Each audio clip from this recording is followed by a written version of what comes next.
What's going on, Pokemoshpitbeta? This is Gunmonkey696, and as you can see, I've got another Pokemon TCG video for you today. So, if you guys follow either Fizzy, Stardust, or Elo, you probably already figured out that Pokemon TCGO is going down for at least another couple months. And if you have seen my videos on this channel, you know that I'm a pretty hardcore TCG fan and upload TCGO a lot to my channel.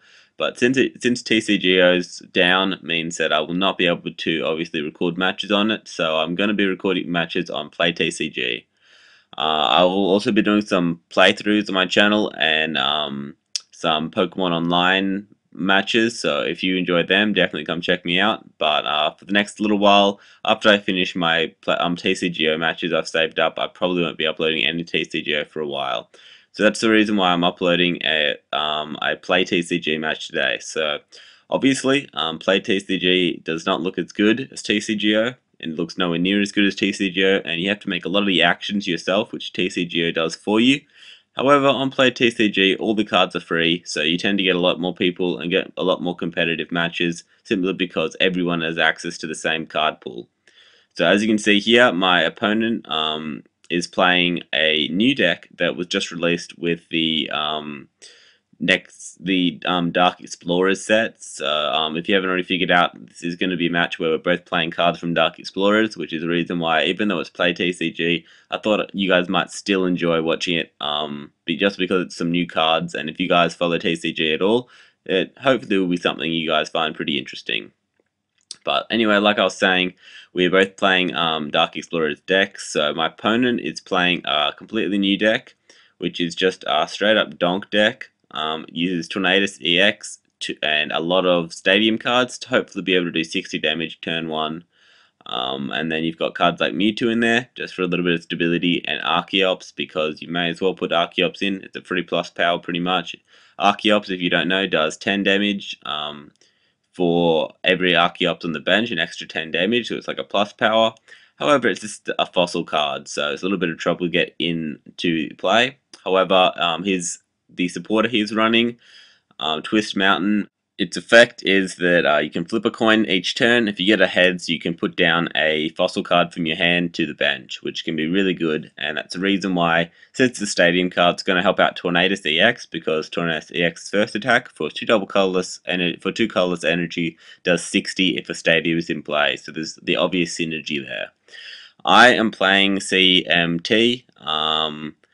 It's obviously I'm playing Tornadus EX over standard Tornadus because Tornadus EX is really good and makes it extremely easy to get the turn 1 attack off for 100 damage, or at least 60 most of the time.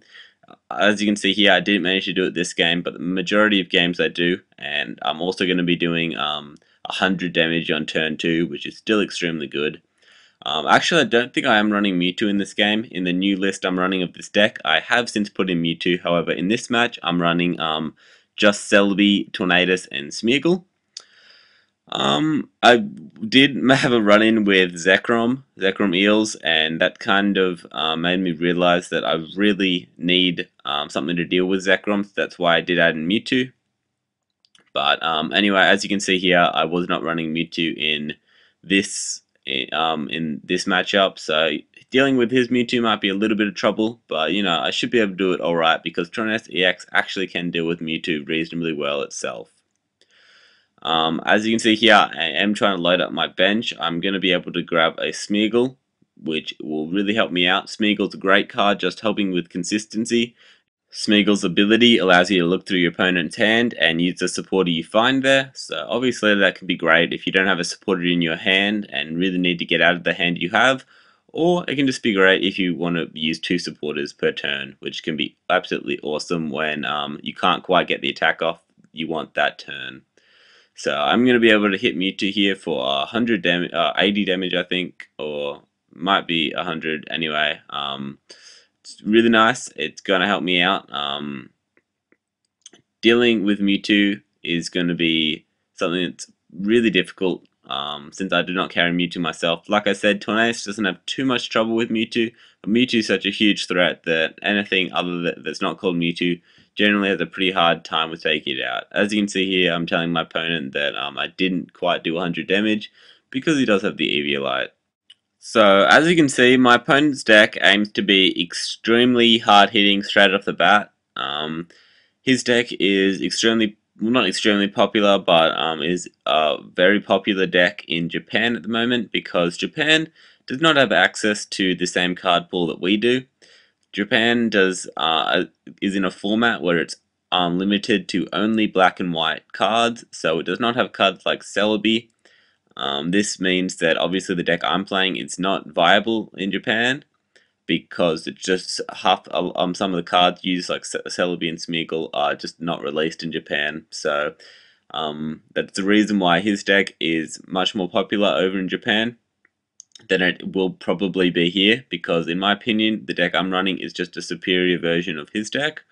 The deck I'm running has the ability to be a little bit faster than his deck. Well, has the ability to do 100 damage. However, his deck might have slightly high consistency.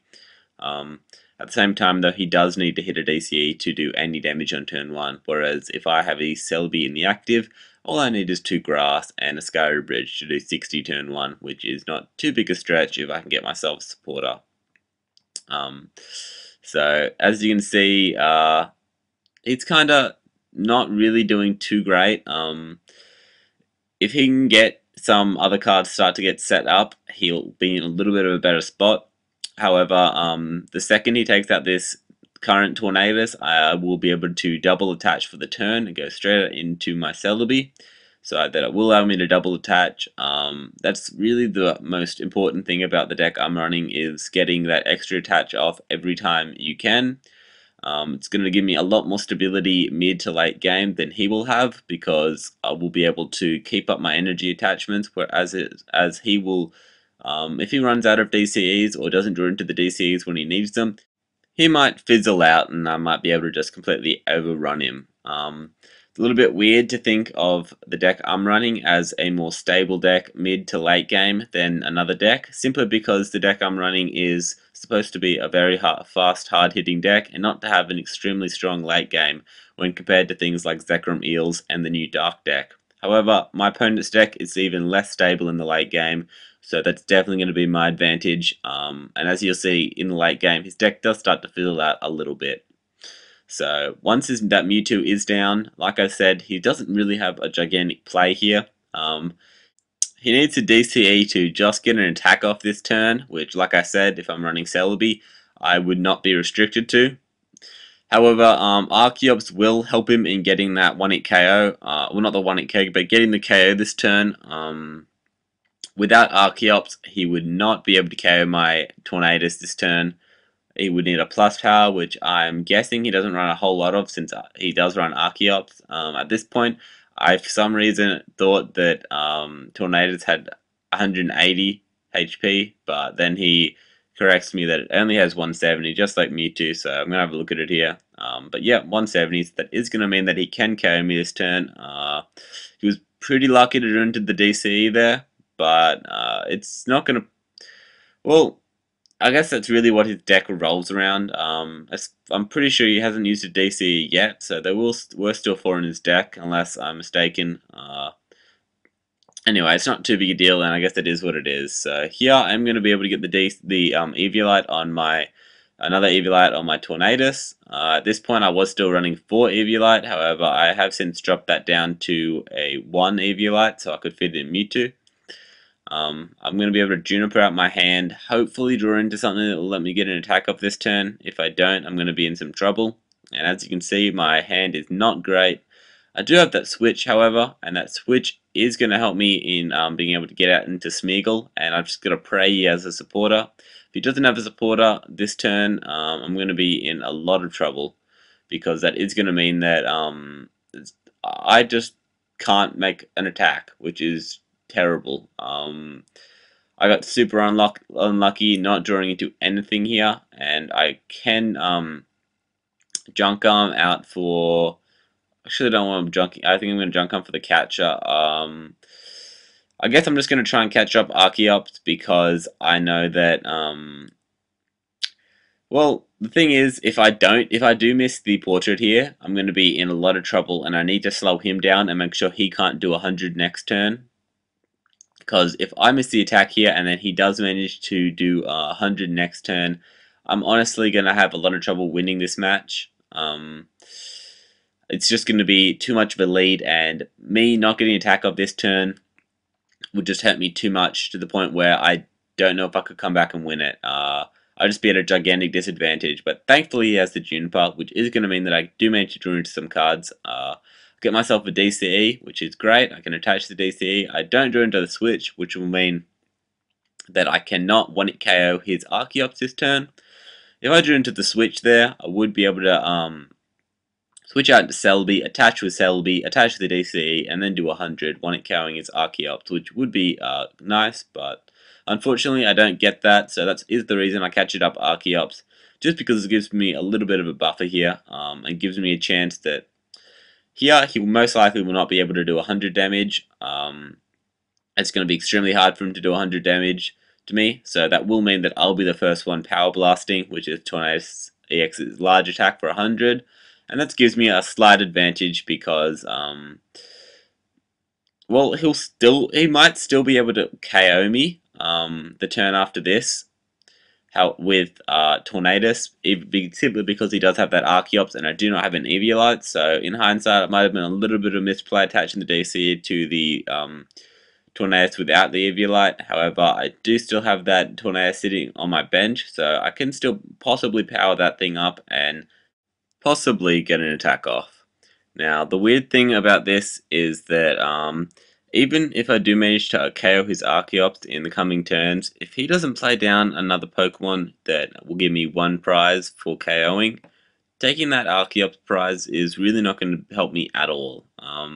He has two Tornadus EXs on the bench, and if he does not, and as you can see there, he does manage to loss remove my DCE, which really doesn't hurt me too much, but it can hurt me a little bit. But like I said, if he doesn't drop something that will give me two prizes for KOing, taking that Archeops out really is not going to help me at all. It's just going to be a useless prize, and it's probably going to hurt me more than help me, simply because then he can end me down to a 3-card hand or a 1-card hand instead of 4 or 2. So it's obviously not going to give him that 10 damage each turn, that extra 10 damage, but honestly, it's not going to help him out an extreme amount, and really, I'm just going to have to pray that he makes the misplay and drops down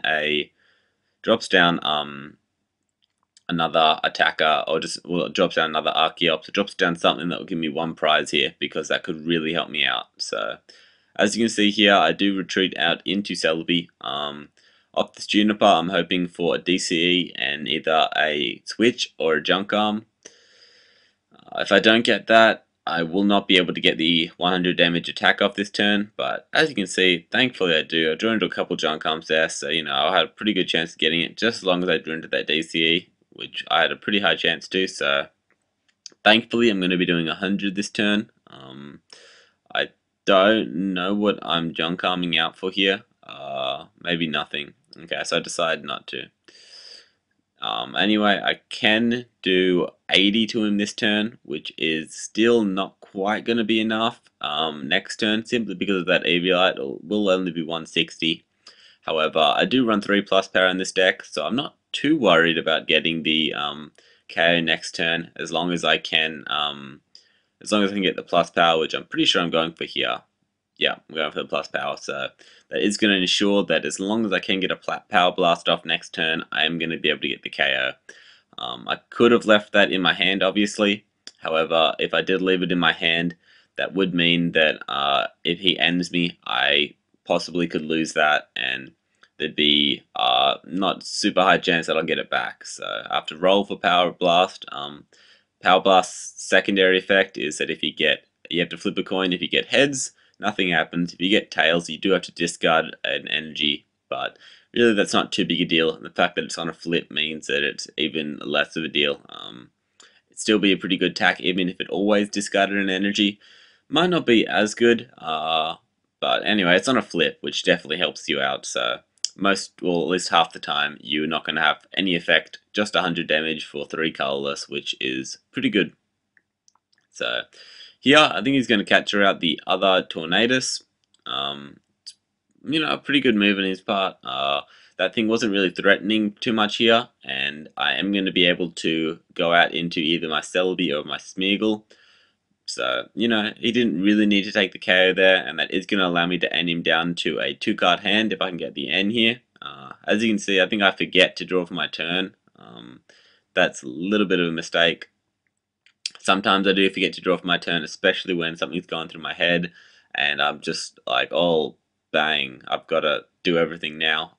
No time for drawing a card. I'm just a little bit hyped up, and I have to do what I have to make the play that I've been thinking about for the last little while. So unfortunately, I did make that misplay there. It's not going to cost me too much because I do draw into Juniper, so never going to know what that top card is. Actually, well, maybe it was the plus power. I'm probably just going to draw into a plus power, so it really isn't a big deal at all. I didn't decide to get the Celebi. I'm going Celebi into my active. I went into Smeagol.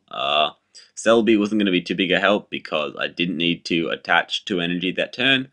If I only attached 1 energy, I'd still be able to do 80, which would still be enough to KO him. So there was no need to go out into Celebi. Smeagol was just a safer option because if I did draw into a really bad hand here, or if I did end him, there was a chance that he'd have a supporter in his hand, and just looking at his hand in general could be pretty good. So yeah, I can KO his Tornadus EX. I'm going to take 2 prizes. As you can see, I've got another DCE prize, so I was running a little bit low on energy.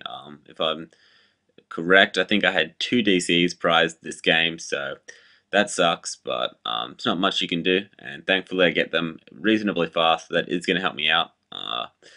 As you can see, he's starting to try and rebuild his Tornadus EX, but at this point, like I said, his deck has just fizzled out.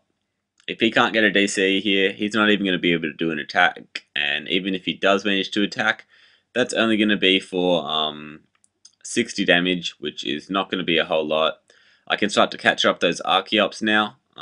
Since he does have 2 down, I will be able to catch up Archeops, which is going to allow me to take 2 prizes fairly easily. But at the same time, really I don't even need to catch up Archeops at this point. I can carry whatever I want because I have an extreme advantage in board position at the moment. And if he can't get a DC down soon, he's not going to be able to win the match. I'm going to switch out into my Smeagol here because I may as well. I do not need any more energy, and I do have that switch in my hand, so if I don't get what I need off this Oak, I can use Celebi. I can use Smeagol's ability. However, really I don't need anything, so I just went into Smeagol just because I guess I could, and if I do really bad off this Oak, I could use Smeagol's ability. However, really it was just a play that I made because I could do it, and when you can thin out your deck a little bit and use cards that you probably won't need if you get end, that will help you out. So here I am going to flip a coin for a reason. I don't know, maybe I just accidentally clicked that. Or maybe I was flipping for Tornadus' attack in advance. Yeah, okay, so sorry, I was just flipping for Tornadus' attack in advance. That was a little bit weird, but anyway, I'm going to be able to do 100, 110 I think actually, so after this turn, if he cannot do anything with this match, which I highly doubt it's going to be able to, I will win the match. I do have that catcher in my hand, so unless he ends me down to a 2-card hand here, and manages to get pull something pretty special off, it's just going to be it. So here he's just going to decide to concede. Send good game because his hand is terrible apparently. I just checked my prizes, nothing too important prized after I did get those 2 DCEs out of there, so I thought it was a pretty good match. Hope you guys enjoyed it. If you don't mind me uploading PlayTCG matches, definitely tell me in the comments. If you do mind, again, tell me in the comments. I can try and upload some Wi-Fi battles and some more TCGO battles here if I can manage to get them. But if I can upload PlayTCG matches without you guys minding too much, I would definitely that definitely help me out, because I feel like I can bring you guys some really awesome play TCG matches with some of the new cards that are coming out. But if you guys just don't like the look of it, that's understandable, and I will just upload different things to this channel. So hope you guys enjoyed. Like I said at the start, if you did enjoy, definitely come check out my channel. It'll be in the description, and I hope you all have a good day, guys. See ya.